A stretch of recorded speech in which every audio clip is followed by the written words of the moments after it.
തനി മാത്രമല്ലേ കൊടുത്തുള്ളൂ, എല്ലാം മഴ നനഞ്ഞ് കിടക്കുകയാണ്. ശരി, ഇത്രയായില്ലേ? പൂജ കഴിഞ്ഞിട്ടേ ഞാൻ കൊലുസും കൊണ്ട് വീട്ടിലോട്ട് വരാം. കൂട്ടത്തില് അയണിയുടെ ബാക്കി ഭാഗങ്ങളൊക്കെ അമ്പലത്തിലേക്ക് എടുക്കാം. വിറകിനാവുമല്ലോ. ചേട്ടാ, വിറകൊക്കെ മഴ നനഞ്ഞ് കിടക്കുകയാണ്. ഞാൻ ഉണക്കിക്കൊള്ളടാ. ചേട്ട ഉണക്കുമല്ലേ? ഞാൻ നന്നായിട്ട് ഉണക്കോടാ.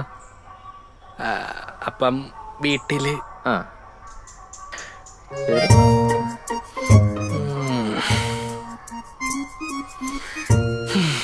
ഇനി അയണീന്റെ വിറകിപ്പിക്കണമല്ലോ.